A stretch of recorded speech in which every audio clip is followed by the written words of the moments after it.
നമസ്കാരം, ഞാൻ സന്തോഷ് ഫിലിപ്പ് നന്ദ്യാട്ട്. എൻ്റെ പുതിയ വീഡിയോയിലേക്ക് എല്ലാവരെയും സ്വാഗതം ചെയ്യുന്നു. ഇന്ന് നമ്മോടൊപ്പം ധനകാര്യ വകുപ്പ് മുൻ അഡീഷണൽ സെക്രട്ടറിയും വിവിധ പൊതുമേഖലാ സ്ഥാപനങ്ങളുടെ ഡയറക്ടർ ബോർഡ് മെമ്പറും യൂണിവേഴ്സിറ്റി സിൻഡിക്കേറ്റ് മെമ്പറും ഗവൺമെൻറ് നോമിനിയുമായിരുന്ന വി പ്രസന്ന സാറാണ്. അദ്ദേഹം എൻ്റെ ആത്മാർത്ഥ സുഹൃത്താണ്. കഴിഞ്ഞ വീഡിയോയിൽ സംസ്ഥാനത്തിൻ്റെ കടബാധ്യതയും സംസ്ഥാന ബഡ്ജറ്റ് എങ്ങനെ തയ്യാറാക്കുന്നു എന്നുള്ളതായിരുന്നു. ഇന്ന് അദ്ദേഹം നമ്മളോട് വിവരിക്കുന്നത് പൊതുമേഖലാ സ്ഥാപനങ്ങളെ പറ്റിയാണ്. അടുത്ത ഞങ്ങളുടെ വീഡിയോയിൽ കിഫ്ബിയെ പറ്റിയാണ് വിവരിക്കുന്നത്.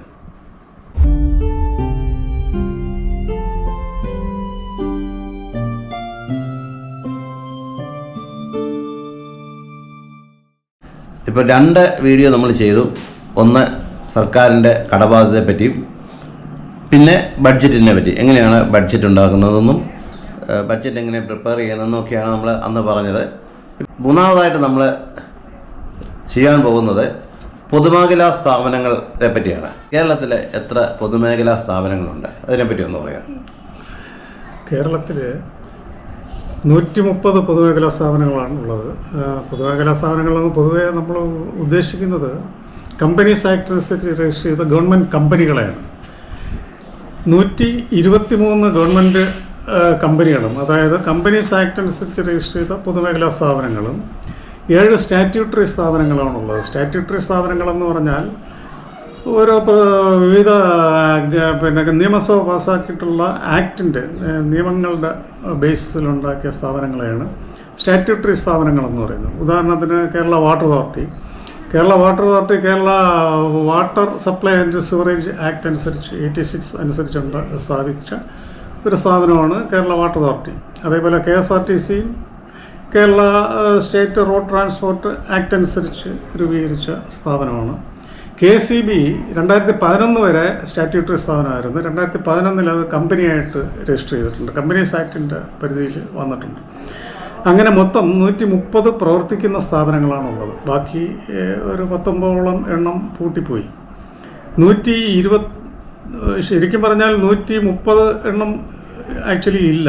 അതിൽ KSRTC സ്പ്ലിറ്റ് ചെയ്ത് KSRTC സ്വിഫ്റ്റ് എന്ന് പറഞ്ഞൊരു സ്ഥാപനം ഉണ്ടാക്കിയിട്ടുണ്ട്.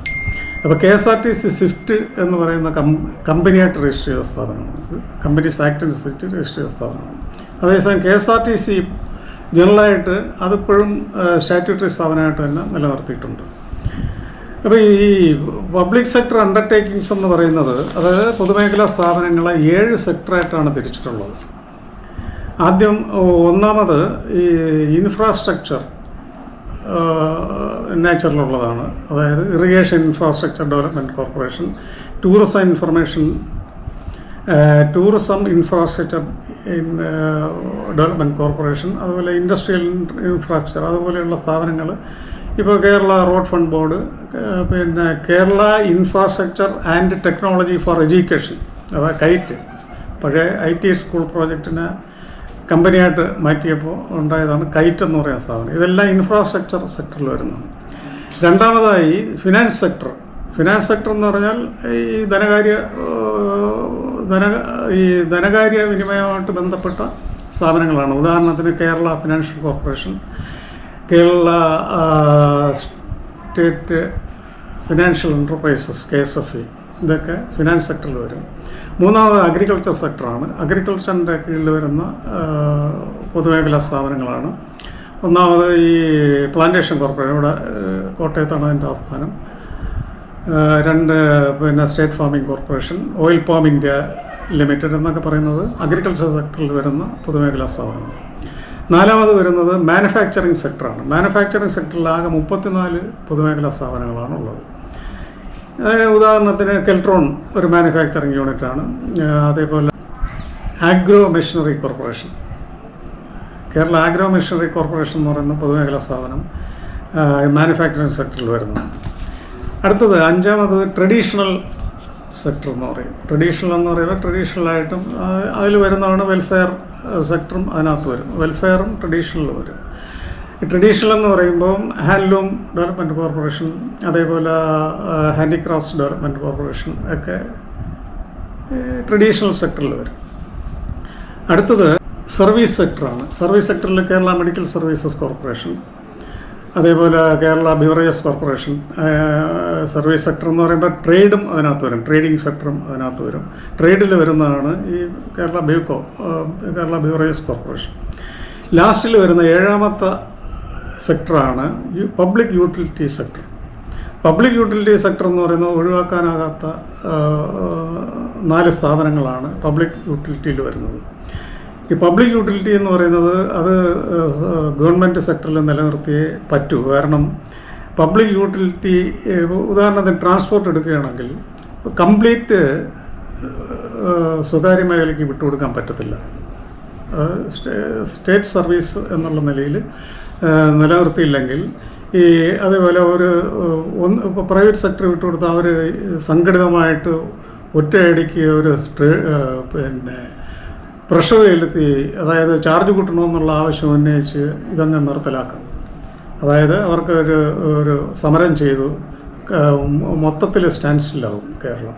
അതുകൊണ്ട് പബ്ലിക് സെക്ടറിൽ അത് നിലനിർത്തേണ്ട ആവശ്യമാണ്. എന്ന് പറഞ്ഞാൽ അവർ സമരം ചെയ്യുമ്പോൾ ബസ് ഓടാതിരുന്നാൽ ട്രാൻസ്പോർട്ട് ബസ്സിൻ്റെ സർവീസ് ജനങ്ങൾക്ക് കിട്ടും. അതുപോലെ തന്നെ വാട്ടർ അതോറിറ്റി എന്ന് പറയുന്നത്, വാട്ടർ അതോറിറ്റി ഒരിക്കലും പ്രൈവറ്റ് സെക്ടറിൽ വിട്ടുകൊടുക്കാൻ പറ്റുന്ന സാധനമല്ല, ഇലക്ട്രിസിറ്റി വിട്ടുകൊടുത്താലും. അപ്പോൾ ഇങ്ങനെ 4 ഐറ്റംസാണ്. അപ്പോൾ സ്വിഫ്റ്റും പബ്ലിക് യൂട്ടിലിറ്റിയിൽ വരുന്നതാണ്. അത് KSRTCയുടെ ഒരു ഭാഗമാണ്. അതിനിപ്പോൾ സെപ്പറേറ്റ് ആയിട്ടൊരു കമ്പനി ആക്കിയതുകൊണ്ട് അതും കൂടെ ചേർത്താണ് 4 എണ്ണം പബ്ലിക് യൂട്ടിലിറ്റി സെക്ടറിൽ വരുന്നത്. ഇനി ഇതിൽ എല്ലാം കൂടെ 130 പൊതുമേഖലാ സ്ഥാപനങ്ങൾ കൂടി ആകെയുള്ള സ്റ്റാഫ് എന്ന് പറയുന്നത് 1,29,592 സ്റ്റാഫുണ്ട്. അതിൽ റെഗുലർ സ്റ്റാഫ് എന്ന് പറയുന്നത് ഏകദേശം 96,000 വരും. ബാക്കിയെല്ലാം ഡെയിലി വേജസ് കാഷ്വൽ എംപ്ലോയീസാണ്. 96,000 റെഗുലർ സ്റ്റാഫേ ഉള്ളൂ. ഇതിൽ മെജോറിറ്റി സ്റ്റാഫും, അതായത് 2/3 ഏകദേശം 64,000 സ്റ്റാഫോളം പബ്ലിക് യൂട്ടിലിറ്റിയിൽ വരുന്നതാണ്. KSRTC, KCB, വാട്ടർ അതോറിറ്റി, ഇതിൽ 3ലും കൂടെയാണ് 64,000-ഓളം സ്റ്റാഫ് വരുന്നത്. ഈ 64,000 സ്റ്റാഫിന് പെൻഷനുണ്ട്. അതേസമയം ബാക്കി 1/3 സ്റ്റാഫിന്, പൊതുമേഖലാ സ്ഥാപനങ്ങളിലെ 1/3 സ്റ്റാഫിന്, 1/3 എംപ്ലോയീസിന്, ജീവനക്കാർക്ക് പെൻഷന് അർഹതയില്ല. അതിന് പല കാരണങ്ങളുണ്ട്. ഒന്നാമത് പബ്ലിക് യൂട്ടിലിറ്റിയിൽ വരുന്ന KSRTCയും KCBയും വാട്ടർ അതോറിറ്റിയും ആദ്യം സ്റ്റാർട്ട് ചെയ്യുന്ന സമയത്ത് ഡിപ്പാർട്ട്മെൻറ്റായിട്ടാണ് സ്റ്റാർട്ട് ചെയ്തത്. അപ്പോൾ ഡിപ്പാർട്ട്മെൻറ്റ് സ്റ്റാഫ് ആകുമ്പോൾ അവർക്ക് പെൻഷൻ ഉണ്ടായിരുന്നു. മാത്രമല്ല അവർക്ക് കളക്റ്റീവ് ബാർഗെയിനിങ്ങിനുള്ള ട്രേഡ് യൂണിയനിസം ഉണ്ട്. ബാക്കി സ്ഥാപനങ്ങളിലൊക്കെ എംപ്ലോയീസ് കുറവാണ്. ഇപ്പോൾ 130 പൊതുമേഖലാ സ്ഥാപനങ്ങളിൽ 10ൽ കുറവ് സ്റ്റാഫുള്ള 21 പൊതുമേഖലാ സ്ഥാപനങ്ങളുണ്ട്. 21 പൊതുമേഖലാ സ്ഥാപനങ്ങളിലെ സ്റ്റാഫിൻ്റെ എണ്ണം എന്ന് പറഞ്ഞാൽ 10ൽ താഴെയാണ്. അത് ഏതൊക്കെയാണെന്ന് പറയാമോ? അതിപ്പോൾ ഉദാഹരണം പറയാനേ പറ്റൂ. ഒരു സ്റ്റാഫുള്ള ഒരു പൊതുമേഖലാ സ്ഥാപനമാണ് കേരള ഫൈബർ ഓപ്റ്റിക് നെറ്റ്വർക്ക് എന്ന് പറയുന്ന ഒരു പൊതുമേഖലാ സ്ഥാപനമാണ്. കമ്പനീസ് ആക്ട് അനുസരിച്ച് രജിസ്റ്റർ ചെയ്ത സ്ഥാപനമാണ്. അതിൻ്റെ സ്റ്റാഫിൻ്റെ എണ്ണം നോക്കുമ്പോൾ ഒരാളേ ഉള്ളൂ. പക്ഷേ അവർക്ക് ഈ KFON എന്ന് പറയുന്ന ഇലക്ട്രിസിറ്റി ബോർഡുമായിട്ട്, അതുപോലെ KSKTIL എന്ന് പറയുന്നൊരു സ്ഥാപനമുണ്ട്, അതുമായിട്ട് ചേർന്നാണ് ഈ KFONൻ്റെ പരിപാടികളൊക്കെ ചെയ്യുന്നത്. അപ്പോൾ അങ്ങനെ ഒരു സ്റ്റാഫുള്ള ഉണ്ട്, 2 സ്റ്റാഫുള്ളതുണ്ട്, 10ൽ താഴെ സ്റ്റാഫുള്ളത് 21 സ്ഥാപനങ്ങളുണ്ട്. അവർക്കൊന്നും ഒരു കളക്റ്റീവ് ബാർഗെയിനിങ്ങിനുള്ള സ്കോപ്പില്ല. അപ്പോൾ ഈ KSRTC എന്ന് പറയുന്നത് ആദ്യം 1965 വരെ ഗവൺമെൻറ് ഡിപ്പാർട്ട്മെൻറ്റായിരുന്നു, ട്രാൻസ്പോർട്ട് ഡിപ്പാർട്ട്മെൻറ്റ് കീഴിലായിരുന്നു. 65-ലാണത് ഒരു സ്റ്റാറ്റ്യൂട്ടറി സ്ഥാപനമാക്കുന്നത്. അതേപോലെ KCB എന്ന് പറയുന്നത് 48 വരെ ഒരു ഡിപ്പാർട്ട്മെൻറ്റായിരുന്നു. 48-ന് ശേഷമാണത് ഒരു പബ്ലിക്, അതായത് ഈ സ്റ്റാറ്റ്യൂട്ടറി സ്ഥാപനമാക്കി ഉയർത്തുന്നത്. അതേസമയം 2011 വീണ്ടും അതിനെ മാറ്റി. അത് സെൻട്രൽ ഗവൺമെൻറ്റിൻ്റെ ഒരു നിർദ്ദേശം അനുസരിച്ചാണ് KCB എല്ലാം ഇലക്ട്രിസിറ്റി ബോർഡ് കമ്പനിയായിട്ട് രജിസ്റ്റർ ചെയ്യണമെന്നുള്ളൊരു നിർദ്ദേശം വന്നു. 2011 കമ്പനിയാക്കി. ഈ കൺവേർട്ട് ചെയ്യുമ്പോഴും, സ്റ്റാറ്റ്യൂട്ടറി സ്ഥാപനമായിട്ട് കൺവേർട്ട് ചെയ്യുമ്പോഴും കമ്പനിയായിട്ട് കൺവേർട്ട് ചെയ്യുമ്പോഴും സ്റ്റാഫിൻ്റെ കാര്യത്തിൽ അവർക്ക് പെൻഷൻ ആനുകൂല്യങ്ങളെല്ലാം നിലനിർത്തിക്കൊണ്ടും മറ്റ് സർവീസ് കണ്ടീഷൻസ് എല്ലാം KSR ഫോളോ ചെയ്യുന്ന രീതിയിലാണ് എഗ്രിമെൻ്റ് വെച്ചിട്ടുള്ളത്. അതായത് സ്റ്റാഫിൻ്റെ ട്രേഡ് യൂണിയനുമായിട്ടുള്ള ചർച്ചയിൽ അവരുടെ പെൻഷനും മറ്റ് ആനുകൂല്യങ്ങളും നിലനിർത്തിക്കൊണ്ടാണ് അവരെ ഈ സ്ഥാപനങ്ങളെല്ലാം സ്റ്റാറ്റ്യൂട്ടറി ആക്കിയതും കമ്പനിയാക്കിയതും. അതുകൊണ്ട് അതുകൊണ്ടാണ് അവർക്ക് പെൻഷൻ കിട്ടുന്നത്. അതേസമയം മറ്റ് സ്ഥാപനങ്ങളെല്ലാം ഡയറക്റ്റായിട്ട് കമ്പനീസ് ആക്ട് അനുസരിച്ച് വന്നു. കമ്പനീസ് ആക്ട് അനുസരിച്ചുള്ള സ്ഥാപനങ്ങളിലൊന്നും എംപ്ലോയീസിൻ്റെ ഫ്യൂച്ചർ ലയബിലിറ്റി, അതായത് റിട്ടയർമെൻറ്റിന് ശേഷമുള്ള ലയബിലിറ്റി ഒന്നും കമ്പനീസ് ആക്ട് അനുസരിച്ച് രജിസ്റ്റർ ചെയ്യുന്ന സ്ഥാപനങ്ങളിൽ നിലനിർത്തില്ല. ടെർമിനൽ ബെനിഫിറ്റ്സ് കൊടുത്ത് ടെർമിനേറ്റ് ചെയ്യുകയാണ്, പെൻഷനില്ല. അങ്ങനെ അതുകൊണ്ടാണ് മറ്റ് സ്ഥാപനങ്ങളെല്ലാം പെൻഷൻ ഇല്ലാതെ വന്നത്. കേരളത്തിലെ പൊതുമേഖലാ സ്ഥാപനങ്ങൾ ലാഭത്തിലാണോ നഷ്ടത്തിലാണോ? പൊതുമേഖലാ സ്ഥാപനങ്ങൾ മൊത്തത്തിൽ ആകെ നെറ്റ് റിസൾട്ട് എന്ന് പറയുന്ന ലോസാണ്, നഷ്ടത്തിലാണ്. ഉദാഹരണത്തിന് ഇപ്പോൾ മാനുഫാക്ചറിങ് സെക്ടറിലുള്ള 34 മാനുഫാക്ചറിങ് സ്ഥാപനങ്ങൾ എടുത്തു കഴിഞ്ഞാൽ അത് 18 ലാഭത്തിലാണ്. അത് 228 കോടിയോളം 2022-23 കണക്കാണ് ഇപ്പോൾ അവൈലബിൾ ആയിട്ടുള്ളത്. 2022-23 വരെയുള്ള കണക്കനുസരിച്ച് 2022-23 228 കോടി രൂപ ലാഭത്തിലായിരുന്നു 18 കമ്പനികൾ. അതേസമയം 19 സ്ഥാപനങ്ങൾ നഷ്ടത്തിലാണ്. അതിൻ്റെ നഷ്ടമെന്ന് പറയുന്നത് 345 കോടിയോളം രൂപയാണ് നഷ്ടം. അപ്പം നെറ്റ് റിസൾട്ട് എന്ന് പറയുന്നത് 34 മാനുഫാക്ചറിങ് സ്ഥാപനങ്ങളിൽ 114 കോടി രൂപയോളം നഷ്ടത്തിലാണ് ഓടുന്നത്. മാത്രമല്ല, ഈ ലാഭത്തിലോടുന്ന ചില കമ്പനികൾ തന്നെ അവർ ദീർഘകാല വായ്പ എടുത്തിട്ടുണ്ട്. ആ വായ്പ എന്ന് പറയുന്നത് തട്ടിക്കഴിക്കുമ്പോൾ ഈ മൊത്തത്തിൽ 34 സ്ഥാപനങ്ങൾ 1124 കോടി രൂപ ലോങ് ടേം ലോൺ എടുത്തിട്ടുണ്ട്, ദീർഘകാല വായ്പ എടുത്തിട്ടുണ്ട്. എന്നിട്ടും 114 കോടി രൂപ നഷ്ടത്തിലാണ്. ഇത് 2022-23 മേഖലാ സ്ഥാപനങ്ങളിൽ പബ്ലിക് യൂട്ടിലിറ്റിയിൽ വരുന്ന 4 സ്ഥാപനങ്ങളിൽ ലാഭത്തിന് പ്രസക്തിയൊന്നുമില്ല. കാരണം അത് പബ്ലിക് യൂട്ടിലിറ്റിക്ക് വേണ്ടി ഒരു സർവീസായിട്ട് നടത്തുന്ന സ്ഥാപനങ്ങളാണ്. ഉദാഹരണത്തിന് വാട്ടർ അതോറിറ്റി എന്ന് പറയുന്നത് ഒരു ലാഭേച്ഛയോടുകൂടി നടത്തുന്ന ഒരു സ്ഥാപനമല്ല. അതുപോലെ KSEBയും ലാഭം ഉണ്ടാക്കാൻ വേണ്ടി നടത്തുന്ന സ്ഥാപനമല്ല. കമ്പനി ആക്ട് അനുസരിച്ച് രജിസ്റ്റർ ചെയ്തെങ്കിലും ലാഭത്തിനേക്കാൾ ഉപരി പൊതുജനത്തിന് ഉപയോഗപ്രദമായ സേവനം നടത്തുന്ന ഒരു കമ്പനിയാണ്. അപ്പോൾ ഇവർ 3 പേരും കൂടെ തന്നെ KSRTCയും KSEBയും വാട്ടർ അതോറിറ്റിയും കൂടെ 40,000 കോടിയോളം രൂപ കടം എടുത്തിട്ടുണ്ട്, ദീർഘകാല വായ്പയുണ്ട് അവരുടെ പേരിൽ. അതേസമയം നഷ്ടത്തിലുമാണ്. ഈ കമ്പനികളെല്ലാം 1000-ലധികം കോടി രൂപ ഓരോ 22-23 നഷ്ടം ഉണ്ടാക്കിയിട്ടുണ്ട്. അപ്പോൾ യൂട്ടിലിറ്റി സെക്ടറിൽ ഒരിക്കലും ലാഭത്തിൽ വരില്ല. പിന്നീട് വരുന്നത് ഈ ധനകാര്യ ഫിനാൻസ് സെക്ടറിൽ വരുന്നത് KFC ലാഭത്തിലാണ് ഓടുന്നത്. KFC ലാഭത്തിൽ ഓടുന്ന 115 കോടി രൂപ ലാഭം ഉണ്ടാക്കുമെന്ന് പറഞ്ഞാലും KSFE, Kerala state financial enterprises ചിട്ടി കമ്പനി, അത് നല്ല ലാഭം ഉണ്ടാക്കുന്ന ഒരു സ്ഥാപനമാണ്. അങ്ങനെ അല്ല, ഓവറോൾ ലോസ് എന്ന് പറയുന്നത് 4812 കോടി രൂപയാണ്. ഈ 130 സ്ഥാപനങ്ങളും കൂടി മൊത്തത്തിലെടുക്കുമ്പോൾ സ്റ്റേറ്റിനുണ്ടാകുന്ന നഷ്ടം 4812 കോടി. അപ്പോൾ ഏകദേശം 50,000 കോടിയിലധികം ദീർഘകാല വായ്പയുള്ള സ്ഥാപനങ്ങളാണ്.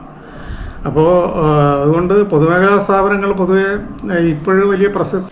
എൻ്റെ വ്യക്തിപരമായ അഭിപ്രായം പറയുകയാണെങ്കിൽ 34 മാനുഫാക്ചറിങ് യൂണിറ്റുകൾക്ക് സ്ഥാപനങ്ങൾക്ക് ഇന്ന് പ്രസക്തിയില്ല. സ്വകാര്യ മേഖലയിൽ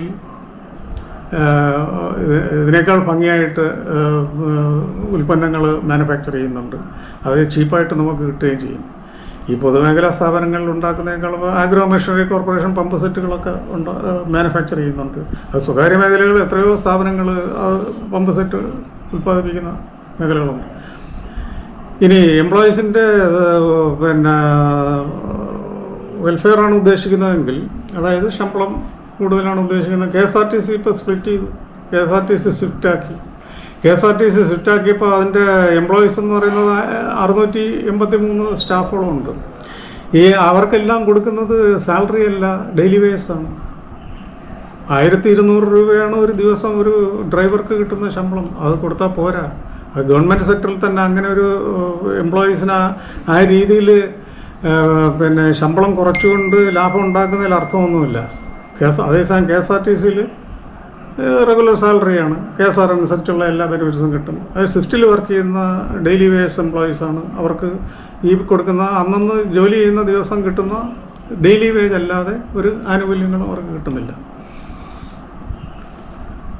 KSRTCയിൽ ശരിക്കും പറഞ്ഞാൽ 27,000-ഓളം സ്റ്റാഫുണ്ട്. സെറ്റും കൂടെ ചേർത്താണ് ഞാൻ പറയുന്നത്. 27,000 സ്റ്റാഫുണ്ട്. അതേസമയം KSEBയിൽ 29,592 സ്റ്റാഫുണ്ട്. 29,592 സ്റ്റാഫ് എന്ന് പറയുന്നത് ഈ വർക്കേഴ്സ് ഉൾപ്പെടെയാണ്. ഈ മൊത്തം ഈ എംപ്ലോയീസിൻ്റെ എണ്ണം എടുത്തു കഴിഞ്ഞാൽ വർക്കേഴ്സ് ആണ് ഏറ്റവും കൂടുതലുള്ളത്. വർക്കേഴ്സ് KSEBയിൽ സ്കിൽഡ് വർക്കേഴ്സ് 8,534 പേരുണ്ട്. അൺസ്കിൽഡ് വർക്കേഴ്സ് 13,664 അൺസ്കിൽഡ് വർക്കേഴ്സുണ്ട്. ഈ വർക്കേഴ്സ് ഉൾപ്പെടെ KSEBയിൽ 29,592 പേർക്കും പെൻഷൻ അർഹതയുണ്ട്. സ്റ്റാറ്റ്യൂട്ടറി പെൻഷൻ കിട്ടും. അതേസമയം KSRTCയിലും സ്റ്റാറ്റ്യൂട്ടറി പെൻഷനുണ്ട്. വാട്ടർ അതോറിറ്റിയിലും പെൻഷനുണ്ട്. ഇവിടെ ഈ ശമ്പളത്തിൽ വലിയ അന്തരം KSEBയും KSRTCയും തമ്മിലുണ്ട്. ഉദാഹരണത്തിന് KSRTCയിൽ പിന്നെ മൊത്തം ജീവനക്കാരെ ആ 22-23 കൊടുത്ത ശമ്പളം താരതമ്യം ചെയ്യുമ്പോൾ ഒരാളിന് ശരാശരി 4 ലക്ഷം രൂപ ശമ്പളമാണ് കിട്ടുന്നത്. ഒരാളിന് ശരാശരി ശമ്പളം 4 ലക്ഷം രൂപയാണ്. അതേസമയം KSEBയിൽ 4,148 കോടി രൂപ 22-23 ശമ്പളം ഇനത്തിൽ ചിലവായി. അവിടെ 29,000 സ്റ്റാഫ് കൊണ്ട് ഡിവൈഡ് ചെയ്യുമ്പോൾ 14 ലക്ഷം രൂപയാണ് അവർ വാങ്ങുന്ന ശമ്പളം. ഒരു ജീവനക്കാരൻ്റെ ശരാശരി ശമ്പളം 14 ലക്ഷം രൂപയും KSRTCയിൽ 4 ലക്ഷം രൂപയാണ്. അപ്പോൾ 10 ലക്ഷം രൂപയുടെ ഡിഫറൻസ് ഒരു ജീവനക്കാരനിലുണ്ട് എന്ന് പറഞ്ഞാൽ അത്രത്തോളം കൂടുതലാണ് KSEBയിലെ ശമ്പളം. അങ്ങനെ നോക്കുമ്പോൾ രണ്ട് ധനകാര്യ സ്ഥാപനങ്ങളുടെ ശമ്പളം കൂടെ നോക്കണം. ധനകാര്യ സ്ഥാപനം KFCയിൽ ശമ്പളം 16 ലക്ഷം രൂപ വരും ഒരു വർഷത്തെ ഒരു ശരാശരി ശമ്പളം. ഒരു ജീവനക്കാരൻ്റെ ശരാശരി ശമ്പളം. KSFയിലും ഏകദേശം അത്ര തന്നെ വരും. അപ്പോൾ അവിടെ ശമ്പളം കൂടുതലാണ്. പക്ഷേ അവർക്ക് പെൻഷനറി ബെനിഫിറ്റ്സ് ഇല്ല, സ്റ്റാറ്റ്യൂട്ടറി പെൻഷൻ ഇല്ല. KSFയിലും KFCയിലും സ്റ്റാറ്റ്യൂട്ടറി പെൻഷൻ ഇല്ല. അതേസമയം മാനുഫാക്ചറിങ് യൂണിറ്റുകളിൽ 7 ലക്ഷം രൂപയുള്ളൂ സാലറി, ശരാശരി സാലറി. അതാണ് ഒരു സ്റ്റാൻഡേർഡ് സാലറി എന്ന് പറയുന്നത്. 7 ലക്ഷം രൂപ ശരാശരി എന്ന് പറഞ്ഞാൽ ഇപ്പോൾ ബോർഡ് ലെവൽ ഓഫീസേഴ്സ് 5 ലക്ഷം രൂപ 3 ലക്ഷം രൂപയിൽ കൂടുതൽ ശമ്പളം വാങ്ങുന്നവർ KSEBയിലുണ്ട്. അങ്ങനെ ബോർഡ് ലെവൽ ഓഫീസേഴ്സ് 5 പേരുണ്ട്. ഏറ്റവും കൂടുതൽ ബോർഡ് ലെവൽ ഓഫീസേഴ്സ് ഉള്ളത് KSEBയിലാണ്. എന്താണ് ഈ ബോർഡ് ലെവൽ ഓഫീസേഴ്സ് എന്ന് മനസ്സിലാവുന്നില്ല. ഒരു ചെയർമാൻ ആൻഡ് മാനേജിംഗ് ഡയറക്ടർ എന്ന് പറയുന്ന ഒരു പോസ്റ്റ് ഉണ്ടെങ്കിൽ അതിൻ്റെ മുകളിലൊരു പോസ്റ്റ് പാടില്ല എന്ന് പറയുന്നത്. അതിൻ്റെ താഴെ സൂപ്പർവൈസറി ഓഫീസേഴ്സ് ആകാം. ബോർഡ് ലെവൽ ഓഫീസർ എന്ന് പറയുന്ന ഏക സ്ഥാപനം KSEB മാത്രമാണ്. KSEBയിൽ മാത്രമേ ബോർഡ് ലെവൽ ഓഫീസേഴ്സ് 5 പേരുള്ളൂ. KSRTC പോലും ഒരാളേ ഉള്ളൂ. വാട്ടർ അതോറിറ്റിയിലും ഒരാളേ ഉള്ളൂ. ഈ വാട്ടർ അതോറിറ്റി പോലുള്ള പൊതുമേഖലാ സ്ഥാപനത്തിൻ്റെ ജീവനക്കാരുടെ ശമ്പളം, അതുപോലെ പെൻഷൻ, ഇതൊക്കെയും വാട്ടർ അതോറിറ്റിയൊക്കെ തന്നെ കണ്ടെത്തണം എന്ന് പറയുന്നുണ്ട്. ഇത് ജനങ്ങൾക്ക് വേണ്ടിയുള്ള ഒരു സ്ഥാപനമാണ് വാട്ടർ അതോറിറ്റി, അതുപോലെ KSEB, KSRTC.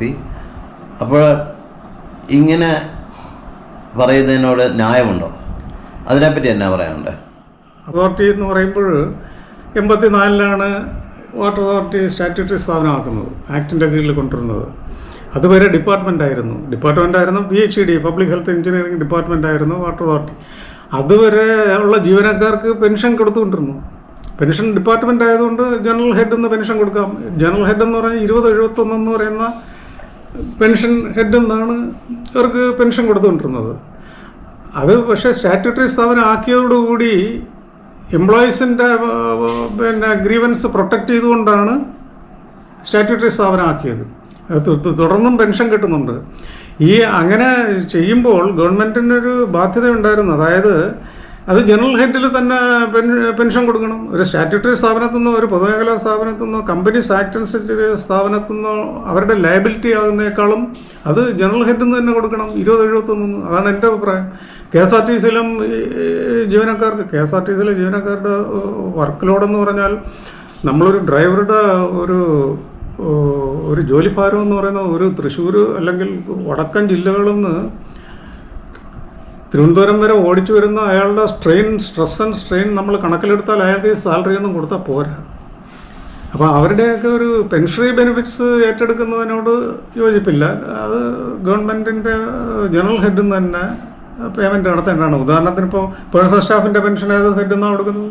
പേഴ്സണൽ സ്റ്റാഫിൻ്റെ പെൻഷൻ 2071 എന്ന് പറയുന്നത് ജനറൽ ഹെഡിൽ നിന്നാണ് കൊടുക്കുന്നത്. അതുപോലെ ബാക്കി മന്ത്രിമാരുടെ പെൻഷനും എല്ലാ പെൻഷനും 2071 എന്ന് പറയുന്നത് ജനറൽ ഹെഡിൽ നിന്നാണ്. അതുകൊണ്ട് ഈ സ്റ്റാറ്റ്യൂട്ടറി സ്ഥാപനം ആക്കിയതുകൊണ്ട് വാട്ടർ അതോറിറ്റിയുടെ ജീവനക്കാരുടെ പെൻഷൻ കൊടുക്കേണ്ടത് യഥാർത്ഥത്തിൽ പെൻഷൻ നിർത്തലാക്കാൻ ഉദ്ദേശിക്കുന്നില്ലെങ്കിൽ പെൻഷൻ തുടർന്ന് കൊടുക്കുന്നുവെങ്കിൽ അത് ജനറൽ ഹെഡിൽ നിന്ന് തന്നെ കൊടുക്കണം. അല്ലാതെ ആ സ്ഥാപനത്തിൻ്റെ ലയബിലിറ്റി ആക്കുന്നതിനോട് എനിക്ക് യോജിപ്പില്ല. ഈ പേഴ്സണൽ സ്റ്റാഫ് പെൻഷനൊക്കെ ഇപ്പോൾ 2071 കൊടുക്കുന്നത് പോലെ തന്നെ ഇതിനുള്ള ഫണ്ടും കണ്ടെത്തണം ഗവൺമെൻറ് ബാധ്യതയാണ്. വാട്ടർ അതോറിറ്റിയും KSEBയും KSRTCയും ഒക്കെ ഒഴികെയുള്ള പൊതുമേഖലാ സ്ഥാപനങ്ങളിൽ എങ്ങനെയാണ് ആളുകളെ നിയമിക്കുന്നത്? അതിനെപ്പറ്റി ഒന്ന് പറയാമോ? പൊതുമേഖലാ സ്ഥാപനങ്ങളിൽ ജീവനക്കാരെ നിയമിക്കുന്നത് PSC വഴിയാണ്. മിക്കവാറും എല്ലാ സ്ഥാപനങ്ങളിലും PSC വഴിയാണ് റെഗുലർ തസ്തികയിലാണ്. റെഗുലർ തസ്തികയിൽ അതായത് സ്ഥിരം ജീവനക്കാരെ നിയമിക്കുന്നത് PSC ആണ്. അത് ചില ഡിപ്പാർട്ട്മെൻറ്റുകളും ചില സ്ഥാപനങ്ങൾ മാത്രമേ അത് ഒഴിവാക്കിയിട്ടുള്ളൂ. ഇപ്പോൾ 100-ൽ താഴെ സ്റ്റാഫുള്ള ഒന്നും PSCക്ക് ഏറ്റെടുത്തതായിട്ട് കാണുന്നില്ല. ആകെ റെഗുലർ സ്റ്റാഫ് 96,000-ഓളമേ ഉള്ളൂ. അതിൽ 89,000 സ്റ്റാഫിനെയും PSC ആണ് നിയമിക്കുന്നത്. ബാക്കി ഒരു 7,000-നകത്ത് ഉള്ള റെഗുലർ സ്റ്റാഫിൻ്റെ കാര്യത്തിൽ PSC നിയമനം നടത്താതെ ഉള്ളൂ. അപ്പോൾ അവർക്ക് വേണ്ടി ഒരു റിക്രൂട്ട്മെൻറ്റ് ബോർഡ് രൂപീകരിച്ചിട്ടുണ്ട്.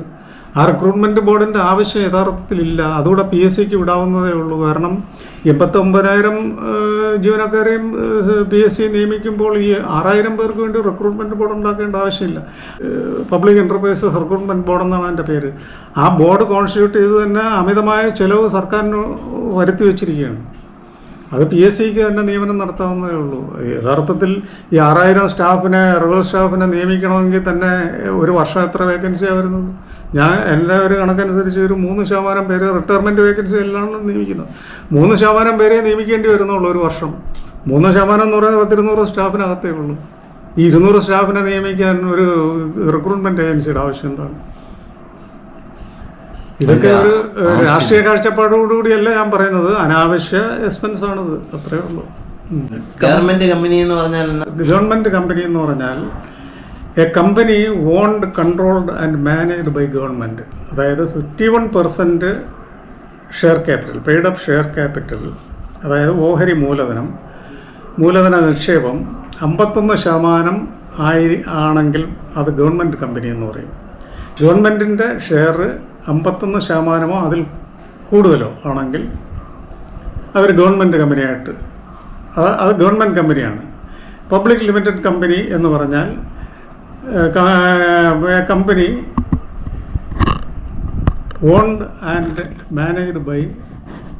Owned by shareholders, managed by directors. Public limited കമ്പനിക്ക് 3 ഡയറക്ടേഴ്സ് ഉണ്ടായിരിക്കണം.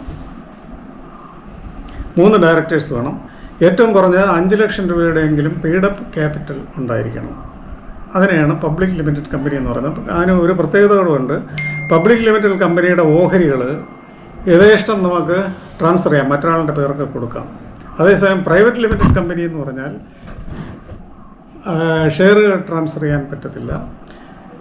അതിന് ലിമിറ്റുണ്ട്. 200 അംഗങ്ങളിൽ കൂടാൻ പാടില്ല. ഷെയർ ഹോൾഡേഴ്സ് 200 എന്ന് ലിമിറ്റ് ചെയ്തിട്ടുണ്ട്. അതുകൊണ്ടാണ് പ്രൈവറ്റ് ലിമിറ്റഡ് കമ്പനി എന്ന് പറയുന്നത്. വീഡിയോ നിങ്ങൾക്ക് ഇഷ്ടപ്പെടുമെങ്കിൽ ലൈക്ക് ചെയ്യുക, ഷെയർ ചെയ്യുക, സബ്സ്ക്രൈബ് ചെയ്യുക. ബെൽ ബട്ടൺ എനേബിൾ ചെയ്താൽ എൻ്റെ അടുത്ത വീഡിയോയുടെ നോട്ടിഫിക്കേഷൻ നിങ്ങൾക്ക് ലഭിക്കുന്നതായിരിക്കും. നന്ദി, നമസ്കാരം.